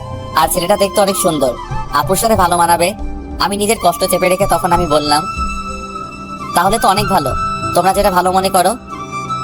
তোর কি ছেলেকে পছন্দ হয়েছে? ওনাকে পছন্দ না হওয়ার কি আছে, দেখতে অনেক সুন্দর, আপুর সাথে ভালো মানাবে। তাহলে আমরা বিয়ের দিন তারিখ ঠিক করতে পারি। তারপর তারা বিয়ের দিন তারিখ ঠিক করলো। আগামী শুক্রবার আপুর বিয়ে। আমি আর তাদের মধ্যে না থেকে নিজের রুমে চলে আসলাম। দরজা আটকে দিয়ে অনেক কান্না করতে লাগলাম। জীবনে কোনো মেয়েকে ভালোবাসি নাই, এই প্রথম একজনকে ভালোবাসলাম, কিন্তু তাকে আর বলতে পারলাম না। বলার আগেই তার বিয়ে ঠিক হয়ে গেল। হঠাৎ আমার মোবাইলটা বেজে উঠলো। দেখি রিয়া ফোন দিছে। আজকে এতদিন পরে রিয়া আজকে ফোন দিছে। চোখের পানি মুছে ফোনটা রিসিভ করলাম। কিরে, কেমন আছিস? আছি কোন রকম, তুই কেমন আছিস? আমি আলহামদুলিল্লাহ ভালো আছি। মামা মামি তারা কেমন আছে? সবাই ভালো আছে, কিন্তু তোর কথা কেমন জানি লাগছে। কি হয়েছে তোর? আমার তো কিছুই হয়নি। তুই মনে হয় আমার থেকে কিছু লুকাচ্ছিস। বল, কি হয়েছে তোর? বলতে পারি, কিন্তু তুই আমাকে কথা দিতে হবে, তুই কাউকে কিছু বলবি না। ঠিক আছে, বলবো না, এবার বল। তাহলে শোন, রিয়াকে সবকিছু খুলে বললাম। এটা তুই কি বলছিস? আমি ফুফা ফুফির সাথে কথা বলি? না রে, তারা শুনলে অনেক কষ্ট পাবে। তারা এই বিয়েতে অনেক খুশি। তাহলে তুই কষ্ট পাচ্ছিস কেন? আমি কষ্ট পেলে কিছু হবে না। আমি চাই না আমার কারণে তাদের আশা ভরসা সব নষ্ট হয়ে যায়। তুই কি পারবি আপুকে ভুলে থাকতে? আমাকে ভুলে থাকার চেষ্টা করতে হবে। এই বিয়েতে আপু রাজি আছে। তাহলে আপু যখন তোকে ভালোবাসার কথা বলেছে তখন রাজি হসনি কেন? তখন তো আমি আপুকে ওই চোখে দেখি নাই, আমার বড় বোনের মতো দেখেছি। আর আঙ্কেল আন্টি এবং সমাজের কথা চিন্তা করে আপুকে মানা করে দেই। তখন যদি রাজি হতি তাহলে আজকে আর এত কষ্ট পেতে হতো না। এখন তুই কি করবি? এখন আমি আপুকে ভুলে থাকার চেষ্টা করব। আপুর বিয়ে হয়ে গেলে আঙ্কেল আন্টি একা হয়ে যাবে, তাই আমি চাই বাকিটা জীবন তাদের সাথে পার করে দিতে। ঠিক আছে, তাহলে ভালো থাকিস, আর যা কিছুই করিস চিন্তা ভাবনা করে করিস। বাই। এই বলে রিয়া ফোন কেটে দিল। আমার চোখ দিয়ে আবার পানি পড়তে শুরু করলো। কান্না করতে করতে নিচে ঘুমিয়ে গেলাম। রাতে সবাই টেবিলে বসে খাবার খেতে লাগলাম। তখন আঙ্কেল বলল, রাসেল, আমি চাই নাদিয়ার বিয়ের সবকিছু তুমি করবে। ঠিক আছে আঙ্কেল। আরে রাসেল, তোমার চোখ দুটো লাল হয়ে আছে কেন? কি হয়েছে তোমার? আসলে আন্টি চোখে কি যেন পড়েছে, তাই লাল হয়ে গেছে। চিন্তা করবেন না, এমনি ঠিক হয়ে যাবে। আমি নাদিয়া আপুর দিকে তাকিয়ে দেখি এক মনে খাবার খেয়ে যাচ্ছে। আমি তার থেকে চোখ সরিয়ে হালকা খাবার খেয়ে রুমে চলে আসলাম। রুমে এসে দেখি মোবাইলটা বাজতে আছে। হাতে নিয়ে দেখি রাফি ফোন দিছে। আমি রিসিভ করার পর রাফি বলল, কিরে, কেমন আছিস? আপুকে কি ভালোবাসার কথা বলেছিস? আমি ভালো আছি, আর আপুকে ভালোবাসার কথা বলতে পারি নাই। কেন, কি হয়েছে? আপুর বিয়ে ঠিক হয়ে গেছে, তাই আর আমার মনের কথা খুলে বলতে পারি নাই। কি বলছিস তুই? কোথায় বিয়ে ঠিক হয়েছে? ছেলের বাড়ি কোথায় সেটা বলতে পারবো না। ছেলেটা দেখতে অনেক সুন্দর। তুই আমাকে বাসার সামনে নামিয়ে দিয়ে যাওয়ার পর তারপর সব খুলে বললাম। এটা তুই কি বলছিস? তুই কি পারবি আপুকে বলে থাকতে? তুই একবার আঙ্কেল আন্টিকে কথাটা খুলে বল, আর না হয় আপুকে বল। না রে, আমি চাই না আমার কথা শুনে তারা কষ্ট পাক। এই বিয়েতে তারা সবাই খুশি আছে, আর নাদিয়া আপুও রাজি আছে। আঙ্কেল আন্টির কথা চিন্তা করে নিজেকে কষ্ট দিবি? তুই কি থাকতে পারবি? শোন, আঙ্কেল আমাকে রাস্তা থেকে তুলে এনে তাদের বাসায় ঠাঁই দিছে। তাদের মতো একটা পরিবার পেয়েছি। আমার মতো এতিম ছেলেকে নিজের ছেলের মতো দেখেছে। তাহলে আমি এ কথা বলি কেমন করে? আর নাদিয়া আপুকে আমি ভুলে যাব? কিছুদিন গেলে সবকিছু ঠিক হয়ে যাবে। তুই মানুষ না রে, তুই একটা ফেরেশতা। তোর মতো বন্ধু পাওয়া ভাগ্যের ব্যাপার। ঠিক আছে, ভালো থাকিস। কালকে থেকে বিয়ের সবকিছু আমাকে করতে হবে, আজকে আঙ্কেল বলেছে। ওকে, ভালো থাকিস, আল্লাহ হাফেজ। এই বলে রাফি ফোন কেটে দিল। আমি নিজেকে যতই শক্ত রাখার চেষ্টা করি, কিন্তু আমি তা পারছি না। বারবার আপুর চেহারাটা চোখের সামনে ভেসে আসছে। আর কিছু না ভেবে ঘুমিয়ে পড়লাম। সকালে ঘুম থেকে উঠতে দেরি হয়ে গেছে। আজকে আমাকে কেউ ডাকতে আসে নাই, মনে হয় কাজে কামে বিজি সবাই। আমি বিছানা থেকে নেমে ওয়াশরুমে চলে গেলাম। ফ্রেশ হয়ে একটা জামা গায়ে দিয়ে নিচে আসলাম। নিচে এসে একজনকে দেখে আমি পুরো অবাক হয়ে গেলাম। আর কেউ নয়, আপুর সাথে যে ছেলের বিয়ে ঠিক হয়েছে সেই ছেলে। আমি এখনো ওনার নাম জানি না। আমাকে দেখে ডাক দিল, আসসালামু আলাইকুম দুলা ভাই, কেমন আছেন? আলহামদুলিল্লাহ ভালো আছি, তুমি কেমন আছো? আমিও ভালো আছি। দুলা ভাইয়ের নামটা তো জানা হলো না, তা হঠাৎ বিয়ের আগে শ্বশুর বাড়িতে? আমার নাম রনি, নিজের অফিস দেখাশোনা করছি। আর আজকে নাদিয়াকে নিয়ে মার্কেটে যাব বিয়ের কেনাকাটা করতে। আমি চাই নাদিয়ার পছন্দ মতো সবকিছু কিনে দিতে। খুব ভালো, তা আপু কোথায়? নাদিয়া রেডি হয়ে আসছে, তুমিও আমাদের সাথে চলো। না দুলাভাই, আঙ্কেল আমাকে বিয়ের সবকিছু দায়িত্ব দিছে। আমি নাস্তা করে বাইরে গিয়ে বিয়ের কার্ডের অর্ডার, ডেকোরেশন সবকিছু করে আসতে হবে। আমার হাতে অনেক কাজ, আপনি আপুকে নিয়ে যান। তোমার যখন কাজ আছে তাহলে তো আর জোর করা যাবে না। চলুন, নাস্তা করবেন। আমি বাসা থেকে করে এসেছি, তুমি করে নাও। ঠিক আছে বলে নাস্তা টেবিলে চলে আসলাম। খালা আমাকে নাস্তা দিয়ে গেল। হঠাৎ সিঁড়ির উপর চোখ গেল, দেখি আপু সুন্দরভাবে সেজে গুজে নিচে নামছে। আপুকে দেখতে অনেক সুন্দর লাগছে। তারপর তারা দুজনে বাসা থেকে বেরিয়ে গেল। আমি হালকা নাস্তা করে বাসা থেকে বেরিয়ে রিক্সা নিয়ে রাফিদের বাসার সামনে চলে আসলাম। ভাড়া মিটিয়ে কলিং বেল চাপ দিলাম। কিছুক্ষণ পর রাফির আম্মু দরজা খুলে দিল। আসসালামু আলাইকুম আম্মু, কেমন আছো?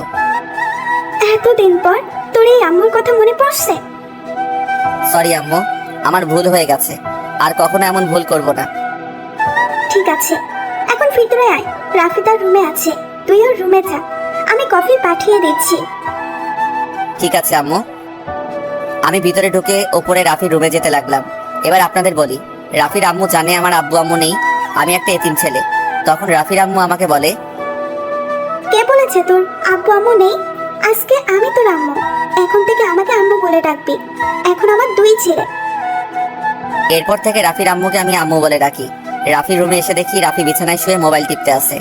আমাকে দেখে উঠে বসলো। কিরে, তুই কখন আসলি? এই তো কিছুক্ষণ আগে। তা তুই আসবি, আমাকে তো বললি না। আমি তো এমনি আসি নাই, আপুর বিয়ের সব দায়িত্ব আঙ্কেল আমাকে দিছে। আমি তো একা একা সবকিছু করতে পারবো না, তাই তোকে নিয়ে সবকিছু করব। নিজের ভালোবাসার মানুষের বিয়ের সব দায়িত্ব তুই পালন করবি, তোর কি একটুও কষ্ট হচ্ছে না? কষ্ট হলে তো কিছুই করার নেই। আঙ্কেল আন্টি সুখের জন্য আমি সবকিছু করতে রাজি আছি। এখন তাড়াতাড়ি রেডি হয়ে নেই, হাতে অনেক কাজ আছে। ঠিক আছে, তুই বস, আমি ফ্রেশ হয়ে আসছি। এই বলে রাফি ওয়াশরুমে ঢুকে ফ্রেশ হয়ে আসলো। আম্মু এসে আমাদেরকে কফি দিয়ে গেল। দুজনে কফি খেয়ে আম্মুর থেকে বিদায় নিয়ে বাহিরে চলে আসলাম। বাইক নিয়ে দুজনে বেরিয়ে পড়লাম। প্রথমে বিয়ের কার্ডের অর্ডার দিলাম, তারপর বাকি যে কাজ ছিল সবকিছুর কাজ ছেড়ে বাসায় চলে আসলাম। রাফি আমাকে বাসার সামনে নামিয়ে দিয়ে চলে গেল। আমি বাসার ভিতরে ঢুকে কলিং বেল চাপ দেওয়ার পর খালা এসে দরজা খুলে দিল। সব কাজ শেষ করে আসতে সন্ধ্যা হয়ে গেছে। আমি আর বাহিরে দুপুরে খাবার খেলাম। ভিতরে ঢুকে দেখে আঙ্কেল আন্টি সোফায় বসে কফি খাচ্ছে আর কথা বলছে। আমাকে দেখে আঙ্কেল ডাক দিল। আমি গিয়ে তাদের পাশে বসলাম। রাসেল, সব কাজ কি শেষ? জি আঙ্কেল, কালকে সকালে ডেকোরেশনের সব লোক মালপত্র নিয়ে চলে আসবে, আর বিয়ের কার্ড কালকে বিকালে নিয়ে আসতে বলছে। ফুলের লোক গায়ে হলুদের দিন সকালে আসবে। ঠিক আছে, তুমি এখন রুমে গিয়ে ফ্রেশ হয়ে কিছুক্ষণ রেস্ট নাও, কালকে আবার কাজে লেগে পড়তে হবে। ঠিক আছে আঙ্কেল। এই বলে নিজের রুমে চলে আসলাম। ওয়াশরুমে ঢুকে ফ্রেশ হয়ে বিছানায় শুয়ে পড়লাম।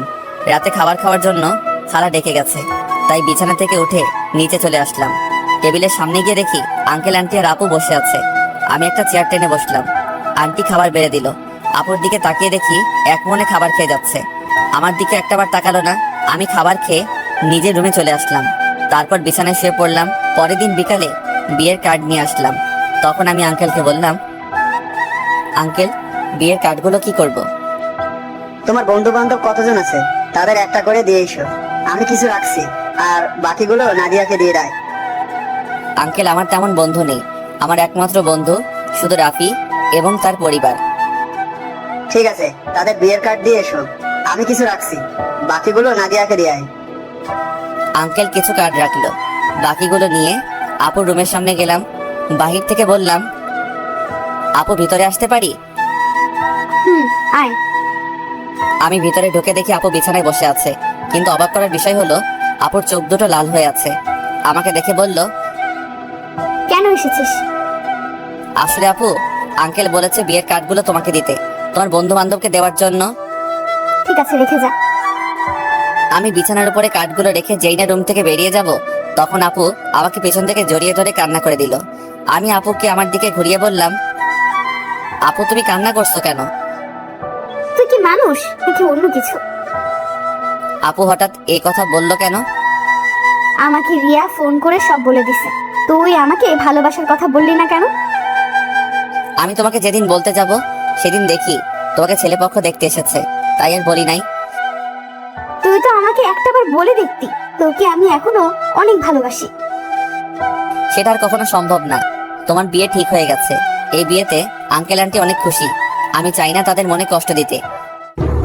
তুই মা বাবার সুখের কথা চিন্তা করে নিজের ভালোবাসা কোরবানি দিবি? এছাড়া আমার কোনো উপায় নেই। ঠিক আছে, তুই যখন মা বাবার সুখের কথা চিন্তা করে আমাকে বিয়ে করবি না, তাহলে আমি রনিকে বিয়ে করব। কিন্তু কখনো রনিকে স্বামীর অধিকার দিব না। আমি তোকে ভালোবাসি আর সারা জীবন বেঁচে যাব। আপু, তুমি এমন পাগলামি করো না। আমাকে তুমি ভুলে যাও। নিজের বাবা মার কথা একটাবার চিন্তা করো। তোমার এই বিয়েতে তারা অনেক খুশি। তুই আমার রুম থেকে বেরিয়ে যা। যে ছেলে নিজের ভালোবাসার মানুষকে অন্য ছেলের হাতে তুলে দিতে রাজি আছে, সে কখনো কাউকে ভালোবাসতে পারে না। আমি আর কোনো কথা না বলে নিজের রুমে চলে আসলাম। নিজের চোখ দিয়ে 2 ফোঁটা পানি পড়ে গেল। আপু, আমি তোমাকে অনেক ভালোবাসি। তুমি যদি আমার জায়গায় হতে, তাহলে তুমি তাই করতে। আমার কিছু করার নেই। দেখতে দেখতে বিয়ের দিন চলে এসেছে। আপুর বিয়েতে সবাই এসেছে। আজকে আপুর গায়ে হলুদ। আপুকে স্টেজে আনা হয়েছে। এক এক করে সবাই আপুকে হলুদ লাগাতে লাগলো। আমি একটু দূরে দাঁড়িয়ে দাঁড়িয়ে দেখতে লাগলাম। হলুদ শাড়িতে আপুকে অনেক সুন্দর লাগছে, যেন একটা পরী সামনে বসে আছে। রিয়া আমার সামনে এসে বলল, কি রে, এখানে দাঁড়িয়েছিস কেন? এমনি দাঁড়িয়ে আছি। তুই কি মনে করেছিস আমি কিছু বুঝি না? এখনো সময় আছে। তুই মামা মামিকে সবকিছু খুলে বল। না রে, আমি চাই না তাদের মনে কষ্ট দিতে। তোর কি কষ্ট হচ্ছে না? আমি চুপ হয়ে গেলাম। মনে মনে বললাম, আমার ভিতরটা ফেটে যাচ্ছে, কিন্তু আমি এখন কি করব? আমাকে চুপ থাকতে দেখে রিয়া আবার বলল, কি রে, কথা বলছিস না কেন? আমার ভালো লাগছে না, তুই আমাকে একটু একা থাকতে দে। রিয়া আর কোনো কথা না বলে চলে গেল। হঠাৎ আঙ্কেল আমার সামনে এসে বলল, কি ব্যাপার রাসেল, তুমি এখানে দাঁড়িয়ে আছো কেন? যাও নাদিয়াকে হলুদ লাগিয়ে দিয়ে আসো। যাচ্ছি আঙ্কেল বলে স্টেজে উঠে নাদিয়া আপুর সাথে বসলাম। আপু আমার দিকে করুণ চোখে তাকালো। আমি একটু হলুদ আপুর গালে লাগিয়ে দিলাম। তারপর মিষ্টি আপুর মুখের সামনে ধরলাম, কিন্তু আপু খাচ্ছে না, আমার দিকে তাকিয়ে আছে।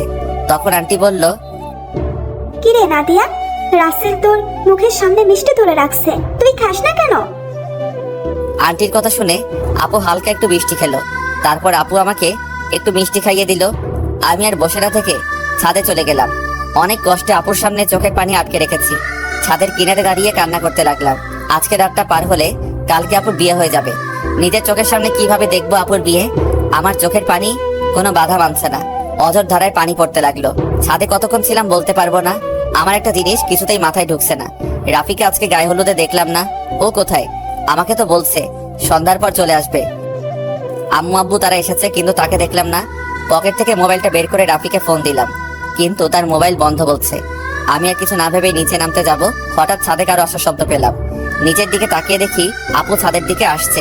আপু আমাকে দেখে হাত ধরে টেনে ছাদের কিনারে নিয়ে আসলো। তখন আপু বলল, নিজেকে এত কষ্ট দিচ্ছিস কেন রাসেল? এখনো সময় আছে। তুই আব্বু আম্মুকে সবকিছু খুলে বল। তুই যদি বলতে ভয় পাস তাহলে আমি বলি।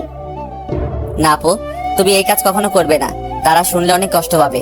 আমি চাই না তারা আমার কথা শুনে কষ্ট পাক। তুই কি পারবি আমাকে ছেড়ে থাকতে? আমাকে পারতেই হবে। রাসেল, শেষবারের মতো আমার একটা কথা রাখবি? কি কথা বলো? তুই কালকে আমার সামনে আসিস না। আমি তোকে সামনে দেখলে কবুল বলতে পারবো না। ঠিক আছে, আমি তোমার সামনে থাকবো না। আমাকে জড়িয়ে ধরে একটা কিস করবি? কালকের পর তো অন্য পুরুষের সাথে থাকতে হবে। এখানে অন্য পুরুষ কোথায় থেকে আসলো? সে তো হবে তোমার স্বামী। কিন্তু আমি তো তাকে কখনো স্বামী হিসেবে মানবো না। আমি শুধু তোকে ভালোবাসি। প্লিজ আপু, তুমি আমাকে ভুলে যাও। স্বামী সংসার নিয়ে নতুন জীবন শুরু করো। আমি কখনো তোকে ছাড়া নতুন জীবন শুরু করতে পারবো না। আপু, তোমাকে আমার কসম দিয়ে বলছি, তুমি আঙ্কেল আন্টির মনে কষ্ট দিও না। সব বাবা মা চায় তার মেয়ে যেন সুখী থাকে। ঠিক আছে, তুই যা বলছিস তাই হবে। এখন আমাকে শেষবারের মতো জড়িয়ে ধরে একটা কিস কর। তোর কাছে এটাই আমার শেষ চাওয়া। আপু, তোমাকে জড়িয়ে ধরতে পারবো, কিন্তু কিস করতে পারবো না। এটা একমাত্র তোমার স্বামীর অধিকার। ঠিক আছে, তাহলে জড়িয়ে ধর। আমি আপুকে জড়িয়ে ধরলাম। আপু শুধু চোখের পানি ফেলছে। আমাকে কিছুক্ষণ জড়িয়ে ধরে নিচে নেমে গেল। পরের দিন আমি কাজে বিজি থাকতে শুরু করলাম। সবকিছু ঠিকঠাক মতো দেখিয়ে দিতে লাগলাম। কিছুক্ষণ পর আম্মু আমার সামনে আসলো। কিরা রাসেল, তোকে গতকাল থেকে ঠিকভাবে দেখতে পাচ্ছি না। আসলে আম্মু, আপুর বিয়ের সব দায়িত্ব আমার হাতে, তাই কাজে কামে এদিক ওদিক দৌড়াতেছিলাম। তোর চোখ দুটো দেখে লাল হয়ে আছে, কি হয়েছে তোর? আমার কিছু হয়নি আম্মু, এমনি রাতে একটু ঘুম কম হয়েছে। বেশি রাতে ঘুমাইছি তো, আবার সকাল সকাল ঘুম থেকে উঠে কাজে লেগে পড়ছি। ঠিক আছে, তুই থাক, ভেতরে যাচ্ছি। ওকে আম্মু। আচ্ছা আম্মু, রাফি কোথায়? কালকে থেকে রাফিকে দেখছি না, ওর মোবাইলও বন্ধ। আমাকে তো বলছে তার কি একটা কাজ আছে, তাই সে আসতে পারবে না, কিন্তু আজকে দুপুরে চলে আসবে বলছে। মোবাইল বন্ধ কেন সেটা তো বলতে পারবো না। ও, আম্মু আর কোনো কথা না বলে চলে গেল। আমি আবার কাজে লেগে পড়লাম। দেখতে দেখতে দুলা আসার সময় হয়ে গেছে। এদিকে আমার সবকিছু ঠিকঠাক মতো হয়ে গেছে। আমি রুমে এসে ফ্রেশ হয়ে একটা পাঞ্জাবি গায়ে দিয়ে রুম থেকে বেরিয়ে যেতেই হঠাৎ রিয়া আমার রুমে আসলো। কিরে, তুই হঠাৎ আমার রুমে? রাসেল, তোর অনেক কষ্ট হচ্ছে তাই না রে? আমি সব কষ্ট মাটি চাপা দিয়ে দিছি। হয়তো নাদিয়া আপু আমার কপালে ছিল না, তাই এরকম আমার সাথে হয়েছে। আমি তার জন্য দোয়া করি, সে যেন স্বামী সংসার নিয়ে সুখে থাকে। তোকে কিছু বলার ভাষা নেই আমার। তুই আসলে মানুষ না, তুই একটা ফেরেশতা। ঠিক আছে, দুলা আসার সময় হয়ে গেছে, এখন বাহিরে যেতে হবে। চল দুজনে একসাথে যাই। ঠিক আছে, চল। আমি আর রিয়া রুম থেকে বেরিয়ে গেটের সামনে গেলাম। দেখি জামাই চলে এসেছে। আমি জামাইকে দেখে অন্যদিকে চলে গেলাম। সবাই জামাইকে নিয়ে ভিতরে ঢুকলো, তারপর স্টেজে নিয়ে বসালো। কিছুক্ষণ পর নাদিয়া আপুকে নিয়ে আসলো। আজকে আপুকে লাল বেনারসিতে অনেক সুন্দর লাগছে। আপুকে জামাইয়ের সাথে বসানো হলো। তারপর চারদিকে তাকাতে লাগলো, হয়তো আমাকে খুঁজতে আসে, কিন্তু আমি লুকিয়ে লুকিয়ে তাকে দেখছি। কিছুক্ষণ পর কাজী এসে বিয়ে পড়াতে লাগলো। যখন নাদিয়া আপুকে কবুল বলতে বলল, তখন আপু চুপ করে আছে। সবাই আপুকে বলছে কবুল বলার জন্য, কিন্তু আপু বলছে না। যেই না আপু সবার জোরাজোরিতে কবুল বলতে যাবে, তখন হঠাৎ রাফি কোথা থেকে এসে বলল, এই বিয়ে বন্ধ করুন। কি হয়েছে রাফি, তুমি বিয়ে বন্ধ করতে বললে কেন? আপনারা যার সাথে আপুর বিয়ে দিচ্ছেন তার সম্বন্ধে ভালো করে খোঁজ খবর নিয়েছেন? কি বলতে চাও তুমি? সবাই তো বলছে ছেলে ভালো। এই ছেলে ভালো না, ও একটা মেয়েকে বিয়ে করবে বলে তার সবকিছু কেড়ে নিয়ে গেছে। তোমার কাছে কি প্রমাণ আছে যে রনি খারাপ ছেলে? আমি জানতাম আপনারা এটাই বলবেন, তাই তো ওই মেয়েটাকে সাথে করে নিয়ে এসেছি। কোথায় আপু, সামনে এসো। রাফির কথা শুনে একটা মেয়ে সবার সামনে আসলো। মেয়েটাকে দেখে রনির চোখ বড় বড় হয়ে গেল। তখন রাফি বলল, বোন, তুমি সবার কাছে সত্যিটা খুলে বলো। আমার নাম মিম।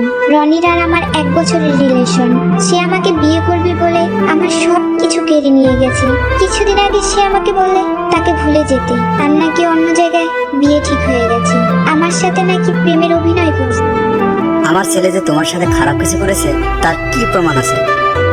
আমার মোবাইলে আমার আর রনির একসাথে ছবি আছে এবং কিছু নেগেটিভ ছবিও আছে, চাইলে দেখতে পারেন।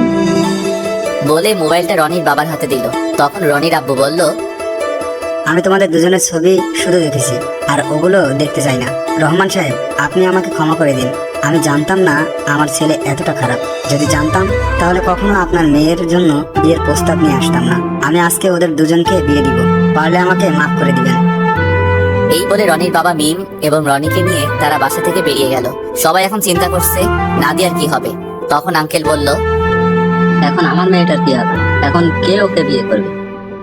তখন রাফি আর রিয়া আঙ্কেলের সামনে গিয়ে বলল, আঙ্কেল, আপনি কোনো চিন্তা করবেন না, আপুর বিয়ে আজকে এবং এখনই হবে। তুমি কি বলছো রাফি? আমার মেয়েকে বিয়ে করবে? আমি তোর কথা কিছুই বুঝলাম না, তুই কার কথা বলছিস? সে আর কেউ নয়, আমি রাসেলের কথা বলছি। রাসেল আর নাদিয়া আপু দুজনকে পাগলের মতো ভালোবাসে। শুধু আপনাদের সুখের কথা চিন্তা করে নিজের ভালোবাসা কোরবানি দিতে চেয়েছে। কারণ মামা, তুমি ওকে রাস্তা থেকে তুলে নিয়ে এসে বাসায় ঠাই দিয়েছো, তাই তোমাদের নুন খেয়ে তোমাদের মন নষ্ট করতে দিতে চাইনি। আমি আপনাদের সবকিছু খুলে বলি। তারপর সবকিছু খুলে বললাম। আঙ্কেল রাফির কথা শুনে আমার সামনে সে ঠাস করে একটা থাপ্পড় মেরে বলতে লাগলো, নিজেকে খুব মহান মনে করছিস তাই না? তোকে আমি বাইরের ছেলে মনে করেছি?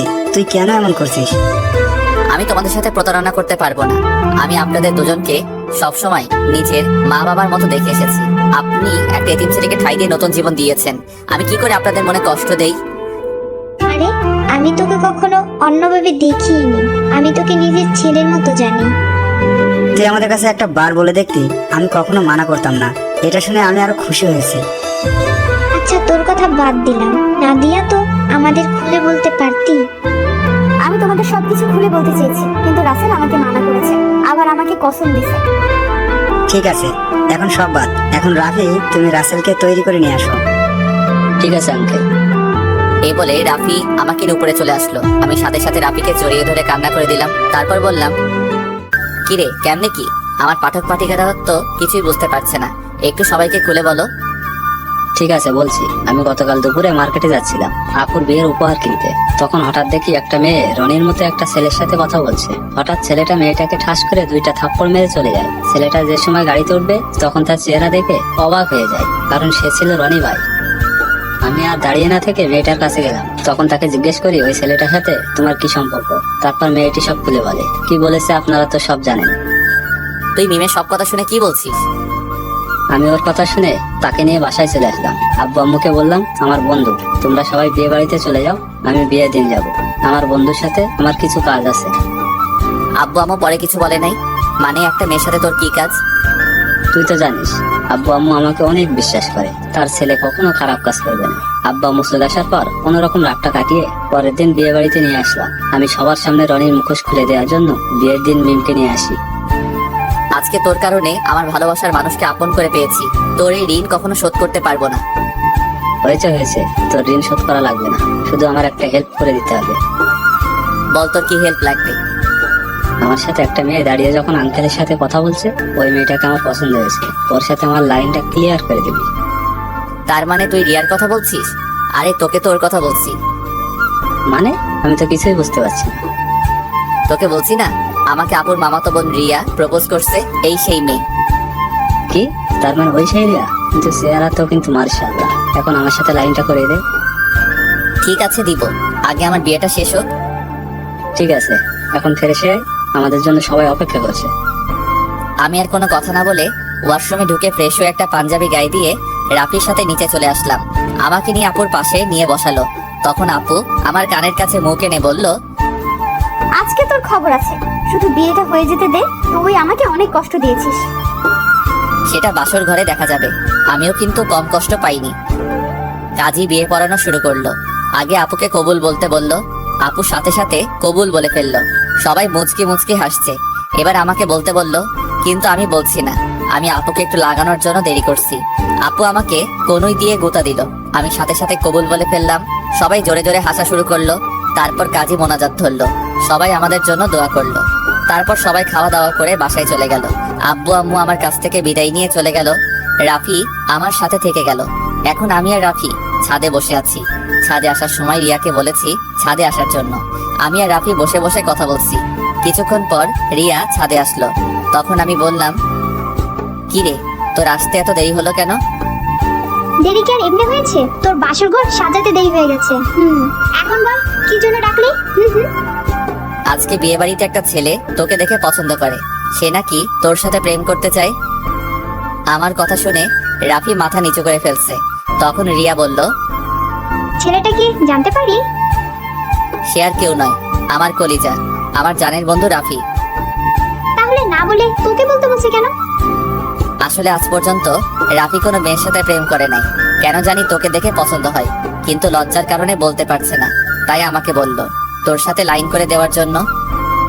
ঠিক আছে, তুই রুমে যা। আপু রুমে তোর জন্য অপেক্ষা করছে বাসর ঘরে। আমার অনেক ভয় করছে রে। এত ভয় কিসের? বিড়ালটা ঠিক মতো মারিস। ওই, এই বিড়াল আবার কোথায় থেকে আসলো? সেটা বাসর ঘরে গেলে আপু তোকে দেখিয়ে দিবে। এখন তুই যা, আমি ওর সাথে কথা বলবো। আচ্ছা ঠিক আছে, যাচ্ছি। আমার বন্ধুর যেন কিছু না হয়, তাহলে কিন্তু তোর মাথা ফাটিয়ে ফেলবো। ওই আমার জামাইয়ের সাথে আর আমি যেটাই করি তোর সমস্যা কি? কি? তার মানে তুই রাজি? আরে ওকে তো প্রথম দেখে আমি প্রেমে পড়ে গেছি।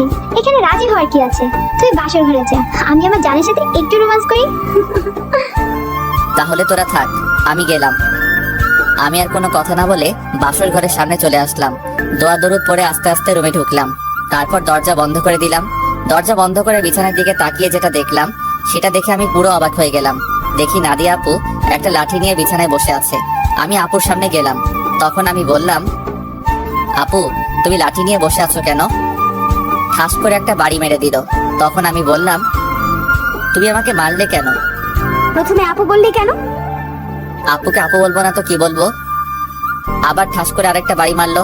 তখন নাদিয়া বলল, আর একবার যদি আপু বলে ডাকিস তাহলে তোর মাথা ফাটিয়ে দেব। এখন থেকে আমার নাম এবং তুমি করে বলবি। তুমি করে তো সবসময় বলি, কিন্তু নাম ধরে কিভাবে বলবো? তুমি তো আমার থেকে বড়।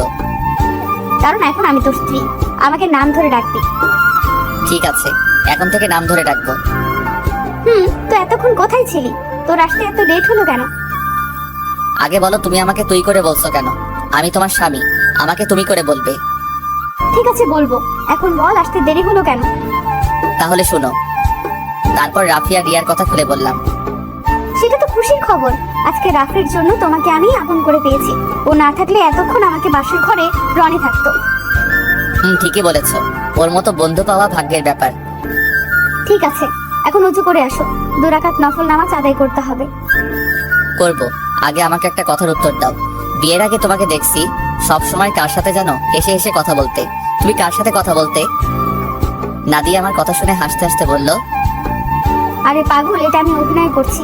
আমি তোমার সামনে মোবাইল নিয়ে অন্য ছেলের সাথে কথা বলার অভিনয় করছি এবং তোমাকে এড়িয়ে চলছি। তুই এগুলো সহ্য করতে না পেরে যেন আমাকে ভালোবাসার কথা বলিস, কিন্তু হাদারা তুমি আমাকে কখনোই বলো নাই। কিছুদিন পর যখন তোমার রিয়াকশন দেখলাম না, তারপর ওই ছেলেকে বিয়ে করতে রাজি হয়ে যাই। তারপর কি হলো তুমি তো জানো। আমারটা আর কি শুনবে, সব তো তুমি জানতে পেরেছো। এখন চলো দুজনে উজু করে আসি। ঠিক আছে চলো।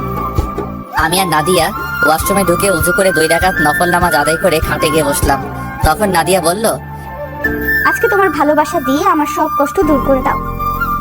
তোমার কষ্ট দূর করলে আমার কষ্টগুলো দূর করবে কে? আমিও তোমার সব কষ্ট দূর করে দেব ভালোবাসা দিয়ে। ঠিক আছে, তাহলে মিশনে নেমে পড়ি। আমার তো আর সহ্য হচ্ছে না। বাবা, আমার সিনিয়র জামাই দেখি সহ্য হচ্ছে না। আসো। তারপর আর কি, নাদিয়ার উপর ঝাঁপিয়ে পড়লাম।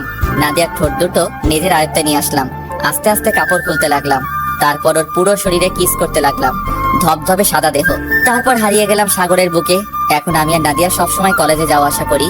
রিয়া আর রাফির প্রেম ভালোই চলছে। তাদের পড়ালেখা শেষ হলে বিয়ে হবে। আমি আমার সিনিয়র আপুর ভালোবাসা পেয়ে অনেক সুখে আছি।